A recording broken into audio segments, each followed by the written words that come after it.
Hello guys, नमस्ते, राधे राधे, जय Shri Krishna and welcome to my YouTube channel talk with Rakhi Raj में आप सभी का स्वागत है। कैसे हैं आप? आई होप आप सभी बहुत ही बढ़िया होंगे, स्वस्थ होंगे, खुश होंगे, मज़े में होंगे और आप सभी की दुआओं से मैं भी बहुत बढ़िया हूँ। तो फ्रेंड्स, ये वीडियो होने वाली है स्नैपी के लिए। कल भी मैंने एक स्नैपी के लिए वीडियो डाली थी, ये उसी वीडियो का सेकेंड पार्ट है। तो आप वो फर्स्ट पार्ट भी ज़रूर देखिएगा, मैं डिस्क्रिप्शन में लिंक दे दूँगी। और चैनल पर जो भी नया हो प्लीज़ चैनल को सब्सक्राइब ज़रूर कीजिएगा और आने वाली वीडियोस के नोटिफिकेशन के लिए आप बेल आइकन ज़रूर हिट कीजिएगा। इससे आपके पास वीडियोस के नोटिफिकेशन आएंगे और आप सबसे पहले वीडियो देख पाएंगे। तो स्टार्ट करते हैं वीडियो।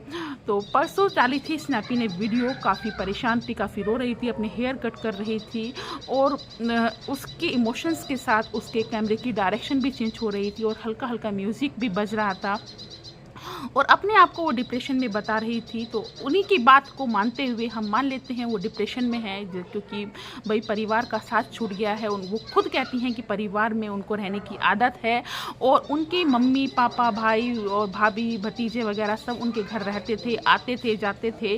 अब कोई भी नहीं दिखाई देता, ना तो मम्मी दिखती है ना पापा दिखते हैं। भाई दिखा था जब वो अपनी ससुराल में मिलने के लिए गई थी एक दिन के लिए, तब भाई दिखा था जो ड्राइविंग कर रहा था, कोई नहीं दिखता है।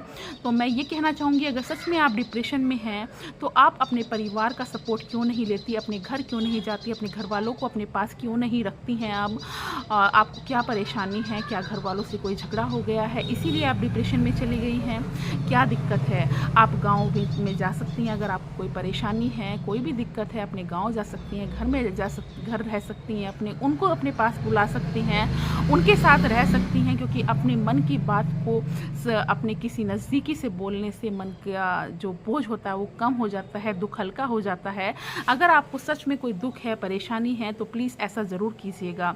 और मैं कहना चाहूँगी, डिप्रेशन होता क्या है? डिप्रेशन मेरे हिसाब से वो है जब इंसान के ऊपर ऐसे ऐसे लालचन लग जाते हैं जो उसने किया भी नहीं है। जैसे कि स्नैपी ने ही अपने ससुर पर इल्ज़ाम लगाए थे कि उसको बैड टच किया जाता है ससुर के द्वारा, और जब ससुर नशे में होते हैं, ड्रिंक कर लेते हैं, नशे में होते हैं, तो उनको पता ही नहीं होता उनकी बीवी कौन है या उनकी वाइफ कौन है। और तो डिप्रेशन में कौन हो सकता है, आप ये सोचिए। डिप्रेशन में ससुर जी होंगे या बहू रानी होंगी? तो मेरे को यकीन तो नहीं होता, लेकिन हम आपकी बात मानते हैं। अगर आप सच में डिप्रेशन में हैं तो अपना इलाज कराइए और अपनी फैमिली की, अपने जो भी आपके सगे संबंधी हैं जिनको आप मानती हैं अपना, उनसे सपोर्ट लीजिए, क्योंकि वो आपको प्यार देंगे और आपकी परेशानी को दूर करेंगे। और सेकंड, मैं ये कहना चाहूँगी, सारी चीज़ें जब आप अपने ससुराल गई और ससुराल के घर जाने के बाद ही आपको ये सारी डिप्रेशन क्यों हुआ? पहले तो आप कहती थी आपके पास गाड़ी है, घर है, 2 बेटियां हैं प्यारी प्यारी, अब लोगों को जलाना है। अब आपका काम लोगों को जलाना है। आप कोई भी परेशानी नहीं लेंगी, परेशान नहीं होंगी। तो ससुराल में जाने के बाद, बच्चियों को दादा दादी से मिलाने के बाद ही आपको इतना सारा डिप्रेशन कैसे आया? क्यों आया? और एक और चीज़ें, आपको अंशु से बहुत ज़्यादा दिक्कत है। अंशु को मान लीजिए आपने एक विलन के तौर पर दिखा रही हैं और अंशु को लोग लिख रहे हैं RIP, इस तरीके से लिख रहे हैं। तो आप डिप्रेशन किसको दे रही हैं? उसके पेरेंट्स को दे रही हैं, अंशु को दे रही हैं, क्योंकि आपके एक वीडियो डालने से आपके व्यूज़ अच्छे आ जाएंगे। क्योंकि मैं जानती हूँ कि ये सोशल मीडिया पर सबसे ज़्यादा आंसू बिकते हैं। अगर किसी को कामयाब होना है तो वो रोने की कला सीख लीजिए, रोइए और आप बहुत अच्छे क्रिएटर बन जाएंगे। तो सबसे ज़्यादा आंसू बिकते हैं और आंसू रोएंगे तो बहुत अच्छे क्रिएटर आप बन जाएंगे, जैसे कि ये मैडम करती हैं।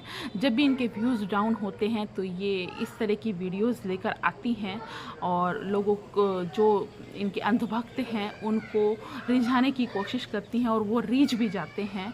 तो फ्रेंड्स, आपको मेरे पॉइंट्स अच्छे लगे हों तो लाइक कीजिएगा, चैनल को सब्सक्राइब करना बिल्कुल मत भूलिएगा। अब मैं आपको मिलूँगी नेक्स्ट वीडियो में, तब तक के लिए tata bye bye, Radhe Radhe, जय श्री कृष्णा। और मैं आपको एक सजेशन देना चाहूँगी। ये पंखा है और ये पुराने टाइम में हुआ करता था और मैं इस पंखे का यूज़ कर रही थी वीडियो बनाते बनाते। और हम बाहर बैठ जाते हैं, यहाँ पर इस तरीके से हम इस पंखे को चलाते हैं और पुराने टाइम की भी याद आती है, मेरी अम्मा के टाइम की। मेरी अम्मा ऐसे ही हिलाया करती थी पंखे को।